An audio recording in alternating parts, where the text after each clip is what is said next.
Welcome boys. So ngayon, medyo late tayo nag-upload. Pero syempre, hindi ko hahayaan na may mamiss tayong araw. Kasi pinapractice ko rin maging consistent sa isang bagay. Okay? And ngayon kasi is kakatapos lang namin ng brother ko galing sa gym. And it's already 11 kung hindi ako nagkakamali. Pero syempre, meron tayong commitment dito sa YouTube. Okay? Kailangan natin mag-upload daily.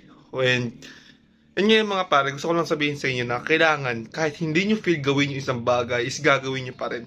Kasi once na ginawa nyo yung isang bagay na yun, kahit ayaw nyo, doon mabibuild yung consistent nyo. Doon kayo mag-grow, okay? Ngayon, especially ako, after ko maligo, nagkatalo yun sa utak ko na parang, wag na kaya ako mag-record. Kasi dalawang beses na naman ako nag-upload isang linggo. So, wag na kaya ako mag-record. So, ganun yung lumalabas sa akin. Actually, kung nakita nyo, di ba, basa pa yung buhok ko. And, yun. And, di pa maayos yung buhok natin. Pero, okay lang yan. And, yun, mga pare, gusto ko lang sabihin sa inyo na kahit di nyo trip gawin yung isang bagay, kailangan nyo pa rin gawin yun. Kasi, diyan kayo mag-grow, okay? Kaya, pag nagkatalo yung utak nyo, laging positive yung pipiliin mo, okay? Huwag kang magpapatalo sa negative. Okay, kasi pag nagpatalo ka sa negative, tuloy-tuloy na yan mga pare, maniwala kayo sa akin, okay? Kaya kahit anong mangyayari, dapat tuloy-tuloy lang kayo mag-upload, okay?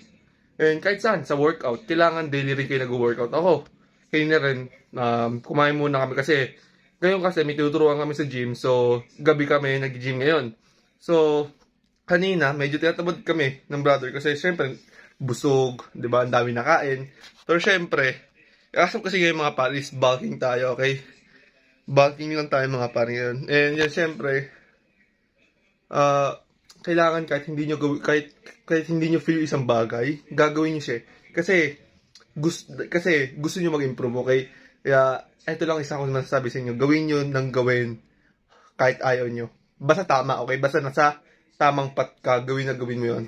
Kahit maraming nang down sa'yo, kahit maraming nagsasabi sa'yo na huwag ka na mag-upload, wala naman nanonood sa'yo, tuloy mo pa rin, okay?